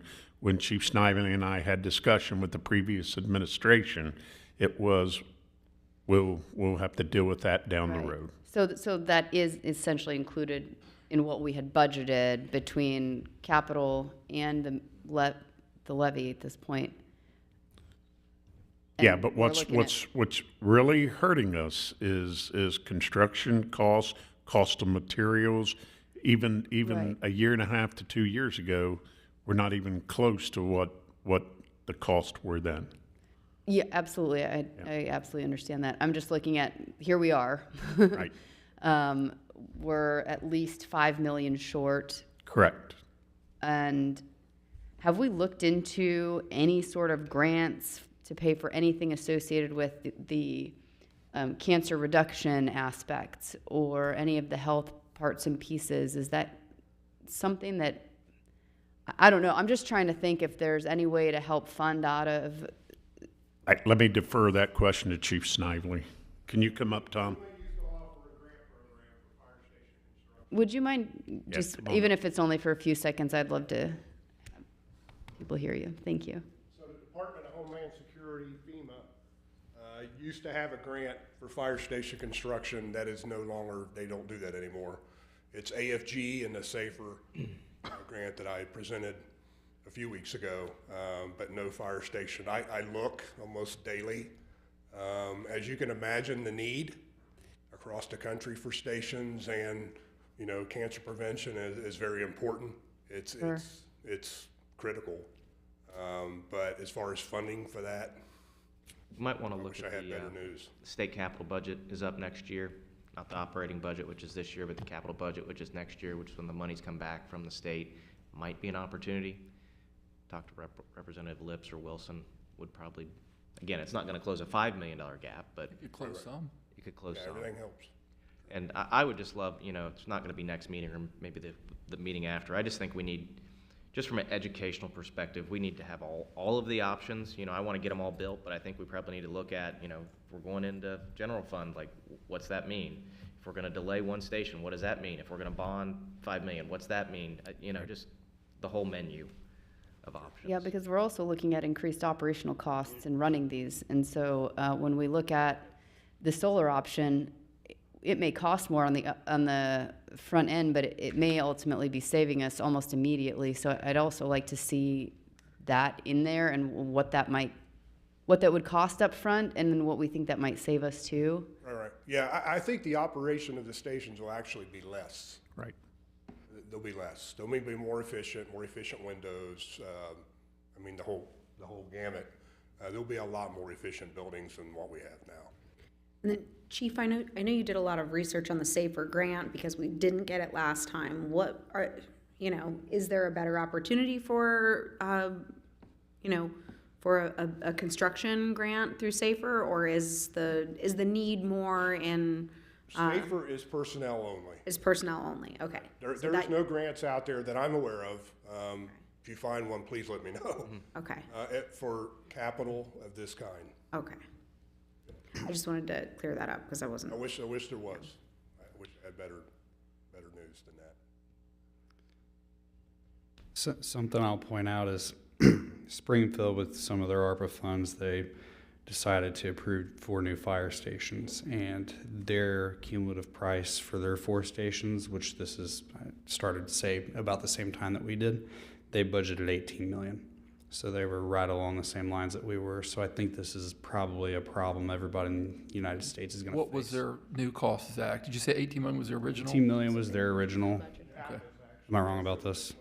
So we're working on those 4 stations for the city of Springfield, and yes, we are dealing with the exact same situation. We have 1 station that's been designed and completely bid, that's just gonna start construction, and we've seen those same costs increase from where they had started. And so, yeah, it's a real challenge, but yeah, everyone we're working with is having the same, we're having the same discussions. So did they decide to go with 1 station first and sort of delay the other stations in hopes that the construction costs would go down? Is that? No, for some reason, they decided to do the first station because it was actually unique with Clark State, and so they wanted to, that was in a location on South Limestone Street, funded differently, but they all do have ARPA funds. They partnered with their local college in order Clark to State do one of them. College, Yeah, I remember reading about so that. it was unique, and they wanted to get that one done and paid for. The other 3 now we're tasked. We actually have, it's going to be a challenge to get the square footage costs that we're looking, because we're not designing. They were designing these stations all very similarly, and we're all tasked with trying to get the most value, not being extravagant. Just utility comes first, with the station. We want them to look nice and to last, of course, but it is about the functionality. Well, I agree with Councilman Moon that we need to look at those options because we know they have to be built.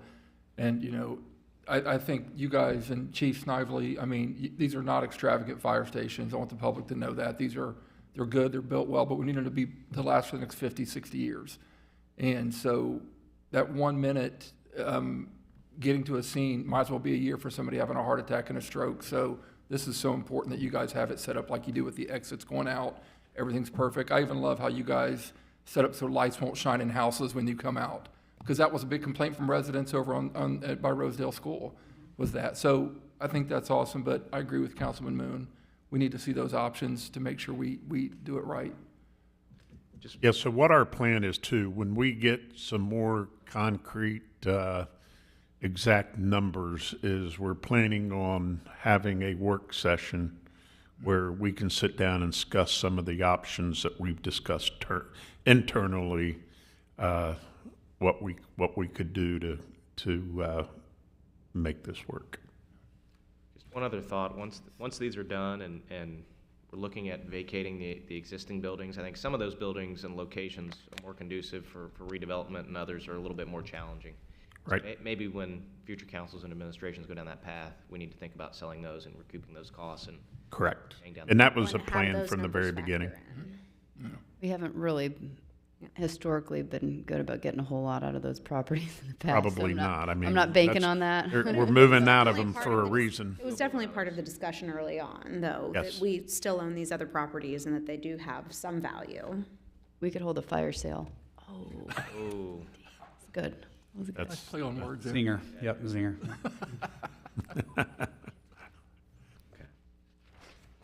All right, well, obviously no clear answer on how to move forward budgetarily with this, but we appreciate all the details. Thank you. Thank you. Thank you. It was Yeah, nice and to we hear were, first you know, we weren't, demonstrations, too. we knew there'd be no clear answer tonight, but we do want to be transparent and upfront with council and the public, because, you know, the public did support this with the levy, and we want to make sure we put everything out there so we can make good informed decisions. I definitely think looking into some sort of a bonding solution would be a good option, at least to put on the table. Yeah, we have a bit of a bonding solution, but once again, it's I going mean, to we be a don't want to matter go that of route, of course, but what kind of a choice we can make. we got to figure it out, yeah. I think it's interesting, Springfield's ARPA funds were 44.2 million.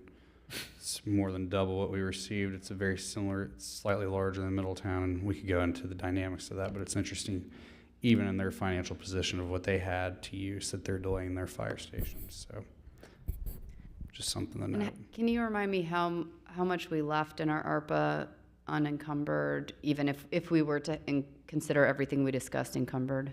So everything we discussed, we probably had between 5 to 6 million since this, that's putting the aquatic center money back in there. And if we used all of the 5 that we had discussed as part of the capital budget on this, that would leave us with nothing for the parks. Is that true? No. No, That would still no. leave us We with We still committed have 2 2 for million the to the parks? parks also. Okay, so we have Plus, 2. plus leftover Plus, funds. we had 2 million left over in the capital improvement fund. But didn't you just say that was part of the 5 million? No. No, At Aquatic Center. no. Yeah. The aquatic center in the ARPA funds, which we decided not to go with, would put 2.7 million back into the ARPA funds. I think we had left about 3 million. And then the 2 from the capital, so in total, there's 5. That would be Yeah, 8. yeah, that's the zip code we're in. Yeah. Yeah. Yeah. Thank you. Do you have any other great news, Paul?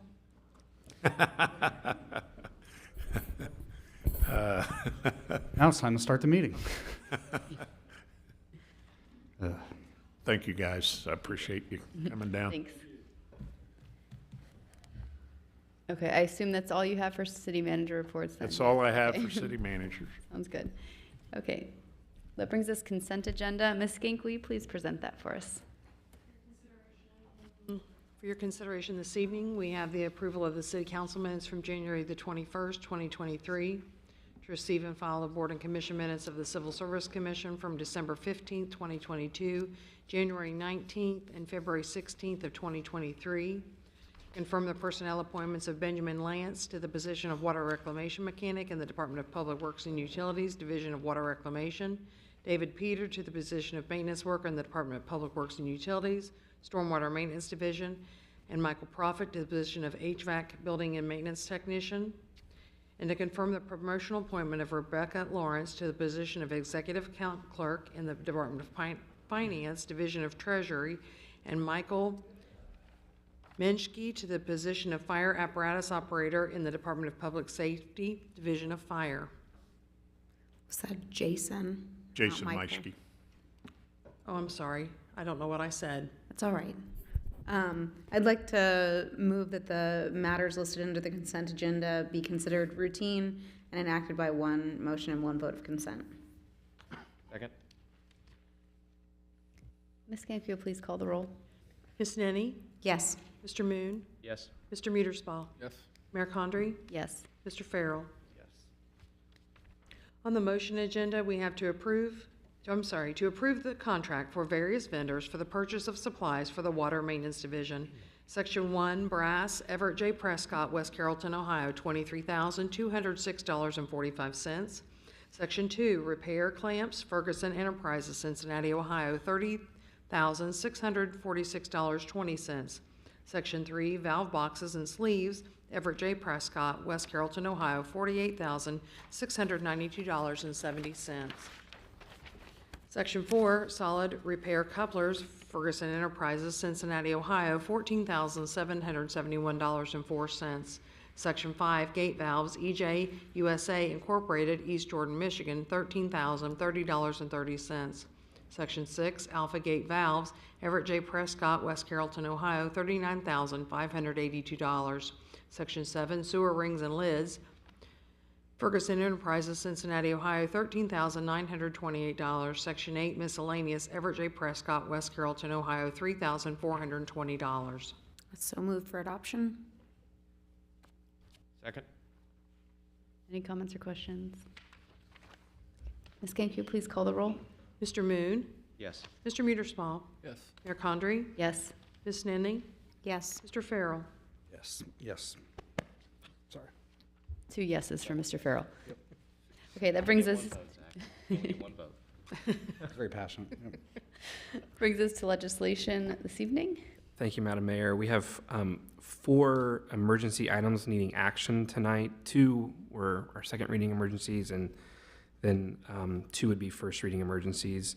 So I would ask for a motion to waive the charter requirements requiring 2 readings before council and enactment within 30 days for number 1, resolution number R 2023-06, number 2, ordinance number O 2023-16, number 5, ordinance number O 2023-18, and number 6, ordinance number O 2023-19. Can we just clarify that we're waiving the second reading and 30 days to enactment for the second 2? The first 2, we're only waiving 30 days to enactment. That's right. Thank you. I would move that resolution number R 2023-06, ordinance number O 2023-16, ordinance number O 2023-18, and ordinance number O 2023-19 be considered an emergency, and the previously stated,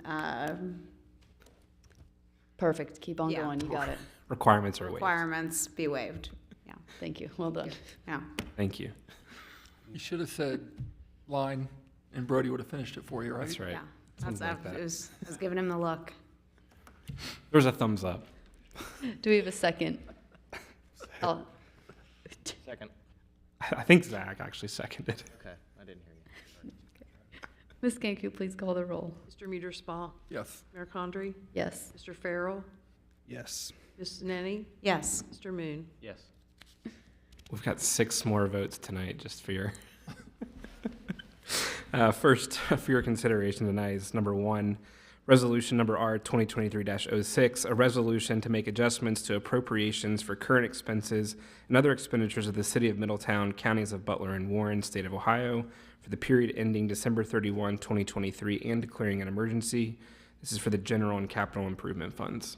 So move for adoption. Second. Do you have anything to add from last time? Council, this legislative items number 1 and 2 go together for the authorization to enter into a contract and appropriate $2.9 million for Trans US Incorporated for the city building HVAC system replacement.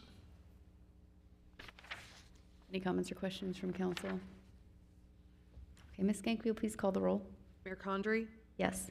Mr. Farrell? Yes. Ms. Nenny? Yes. Mr. Moon? Yes. Mr. Muederspaw? Yes. Item number 2 this evening is ordinance number O 2023-16, an ordinance establishing a procedure for and authorizing a contract with Train US Incorporated for the replacement of the HVAC system at the city building and declaring an emergency. So move for adoption. Second. Nothing further. Any comments or questions? Okay, Ms. Gank, will you please call the roll? Mr. Farrell? Yes. Ms. Nenny? Yes. Mr. Moon? Yes. Mr. Muederspaw? Yes. Mayor Condrey? Yes.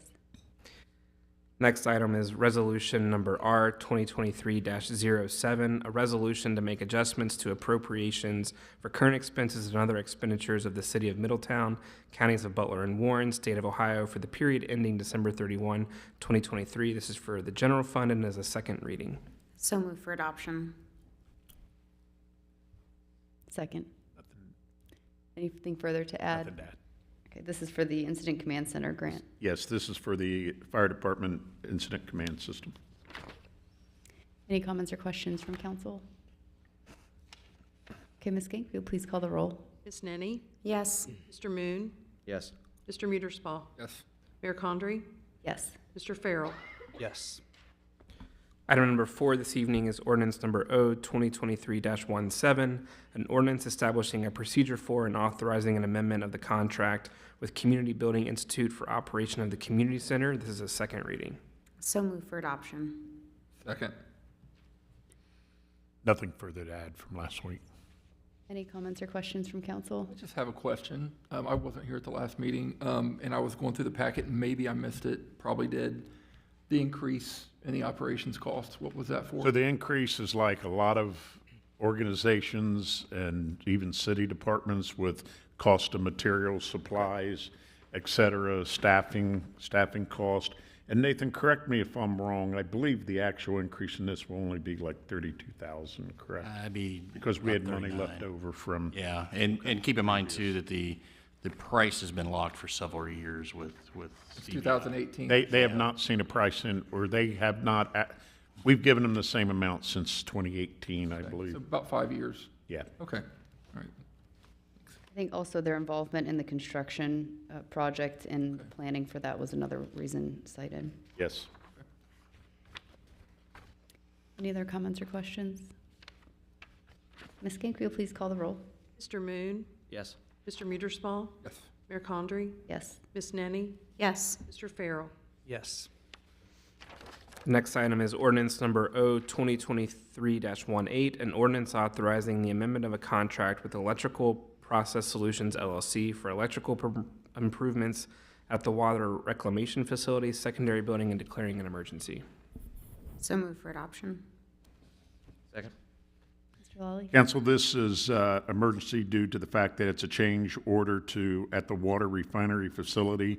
The pumps on the motors we thought would be okay and would be able to last us longer. However, when they got in to do the work, they found a lot of corrosion, rust in the pumps. So it's necessary to change those out. So the price on it is not to exceed $57,150. Any comments or questions from council? Ms. Gank, will you please call the roll? Mr. Muederspaw? Yes. Mayor Condrey? Yes. Mr. Farrell? Yes. Ms. Nenny? Yes. Mr. Moon? Yes. Item 6 is ordinance number O 2023-19, an ordinance establishing a procedure for and authorizing a contract with Benchmark Land Management LLC for sewer repair at Woodlawn Avenue and Garfield Street and declaring an emergency. So move for adoption. Second. Council, this is an unforeseen situation where we had a partial sewer collapse at Woodlawn and Garfield and needs replaced immediately. Any comments or questions from council? Ms. Gank, will you please call the roll? Mayor Condrey? Yes. Mr. Farrell? Yes. Ms. Nenny? Yes. Mr. Moon? Yes. Mr. Muederspaw? Yes. Next item is ordinance number O 2023-20, an ordinance accepting the material terms of the One Ohio Political Subdivision Settlement on behalf of the City of Middletown in accordance with the One Ohio Memorandum of Understanding and the terms of the July 21, 2021 National Opioid Settlement Agreement with respect to national opioid settlements involving Teva, Allegron, CVS, Walgreens, and Walmart, and declaring an emergency. There's no action requested until April 4, 2023. Okay. Council, this allows us to accept the funds as part of the One Ohio political subdivision settlement with the noted pharmaceutical companies. We don't know what totally we're going to get in for this one yet. We've already received a couple settlements in, 103,000 and 59,000 previously from other lawsuits. I assume this is gonna, because it says it's under the same terms as the previous settlement, that we will again see the regional distribution, and Yes. still Butler County will not be its own region, which is unfortunate. If there's any way to look into that in this My one, it would be understanding, great, yes. but it doesn't look like that's gonna be an option. And I assume if we didn't accept it, it would then be upon the city to litigate its own and try to take on the behemoths by itself. That or not take, yeah. Okay. Okay, thank you. Next is ordinance number O-2023-21, an ordinance changing the zoning classification for 3 parcels known as Warren County parcel numbers 08333020092, 08333000511, and 08333020111 from BCH, which is Business Center Hub Subdistrict, to PD Plan Development District, and approving preliminary development plan. This is a first reading. Mr. Lawley, Nothing further to add from the public hearing. any other comments or questions in the meantime? Okay. Item 9 tonight is ordinance number O-2023-22, an ordinance approving the revised final development plan for the Arbor Point subdivision. This is a first reading. Nothing further to add from the second public hearing. Council, anything further? Next is ordinance number O-2023-23, an ordinance authorizing a grant agreement with the Sorg Opera Revitalization Group Incorporated for the acceptance of American Rescue Plan Act funds. This is a first reading. Councilor, if you recall from the January 21st work session, we determined or decided to spend $165,000 for the balloon mortgage payment for the Sorg, and then an additional $100,000 for roof replacement and repair. And excuse me, any remaining monies from that would be spent on the box front and facade. My only question is, I see the XXX date on the balloon mortgage payment. We don't know the date. I assume we've communicated with them. I want to make sure that this doesn't need to be an emergency next meeting, so that we don't have to then wait 30 days before we could cut them a check if there's some sort of mortgage payment coming due. No, my understanding, it's not due until June. Yeah, I think June was the date I had in my mind as well. Great. Yes.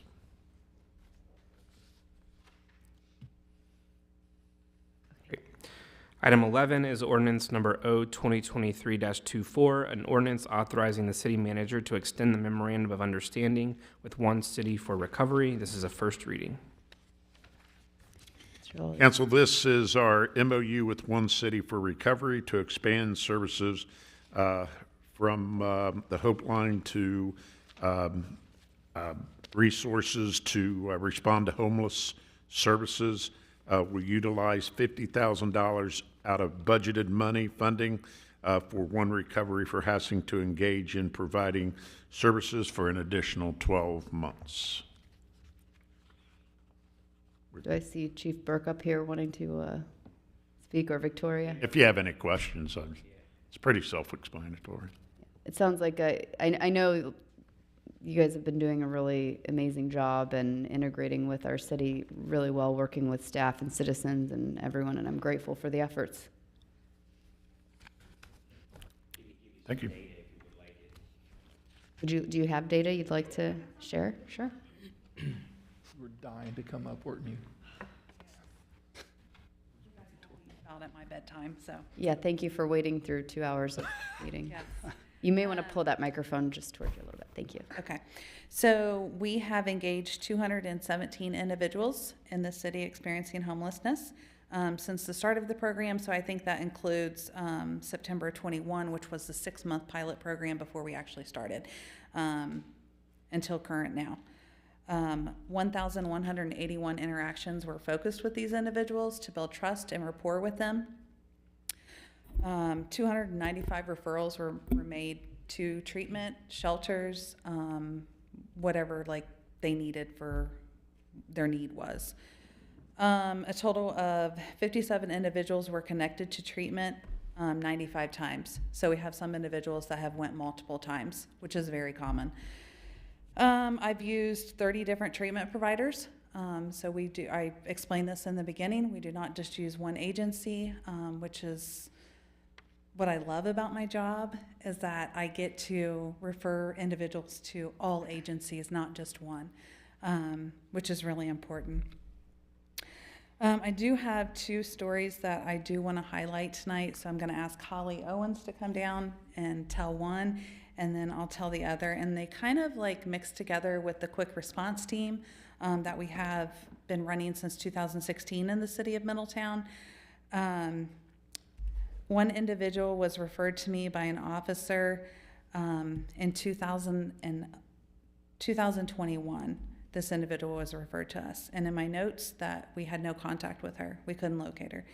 So outreach began, and in 2/23 of 22, our outreach team engaged this individual living in a garage in a alleyway.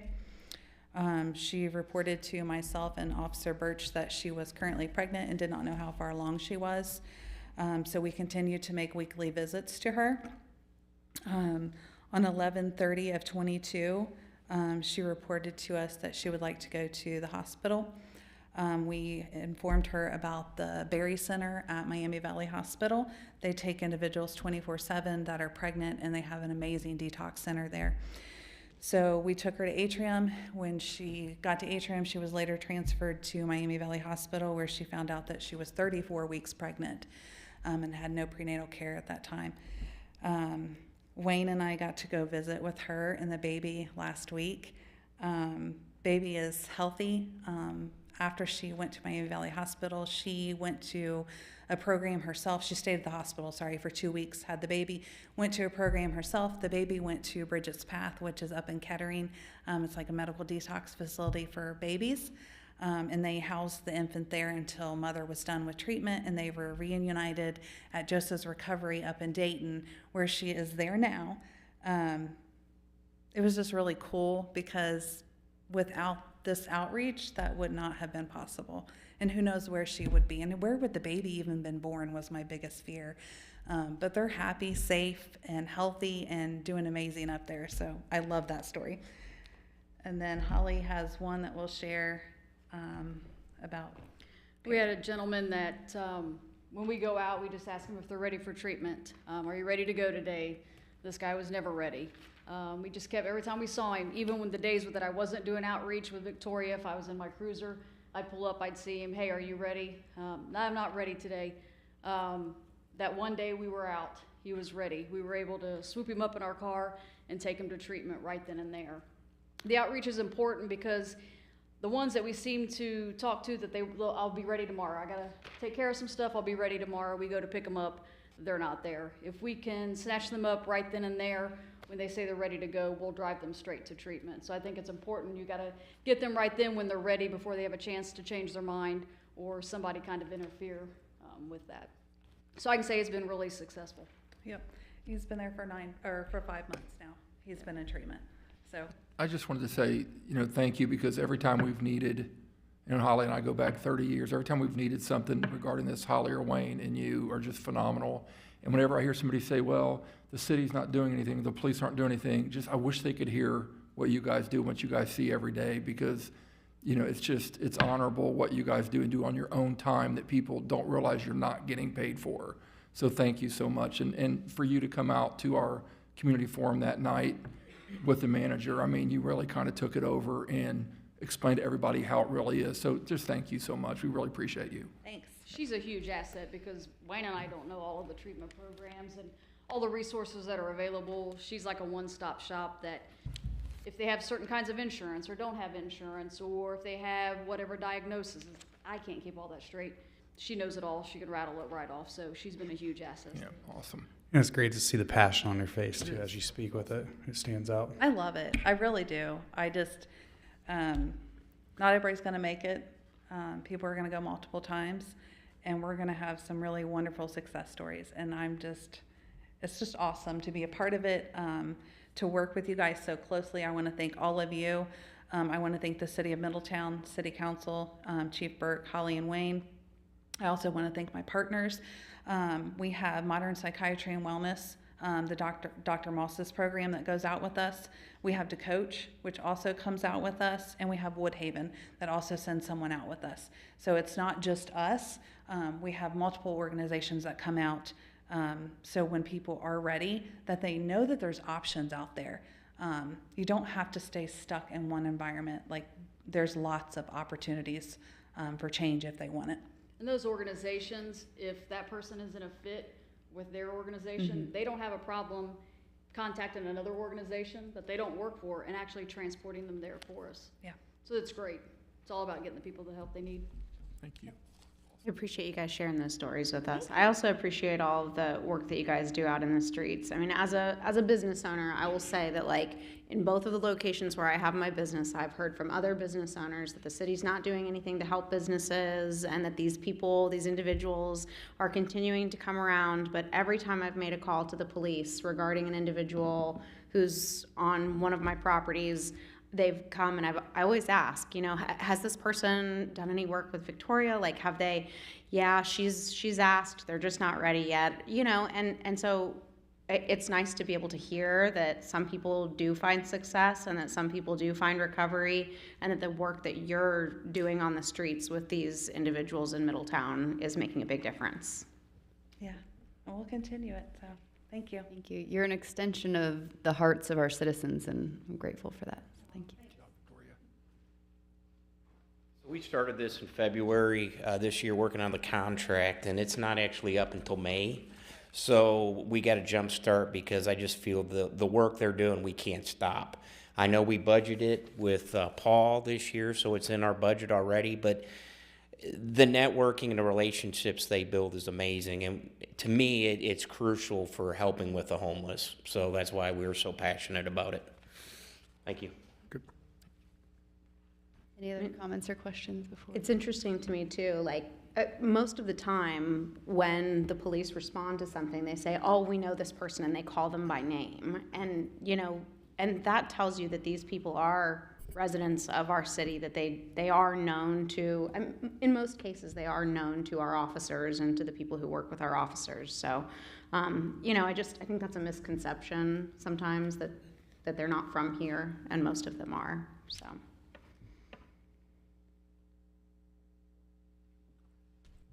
Great. Our final legislative item tonight is ordinance number O-2023-25, an ordinance establishing a procedure for and authorizing an extension of the contract with NFP Corporate Services to be agent of record for healthcare services through July 31, 2024. This is a first reading. Wally. Council, this is to authorize the city manager to enter into a contract with NFP Corporate Resources to be our agent for healthcare services through July 31st, 2024. We have used NFP since 2020, and staff and the healthcare committee are satisfied with their services and their assistance in helping us keep healthcare costs under control. Any comments or questions from council? Okay, I believe that brings us to the end of legislation for the evening. Do we have any new business items that anyone would like to raise? Oh, thank God. No, I'm just kidding. Okay, I think our next meeting is scheduled for Tuesday, April 4th at 5:30 p.m. here in council chambers. And until then, blue skies over Middletown.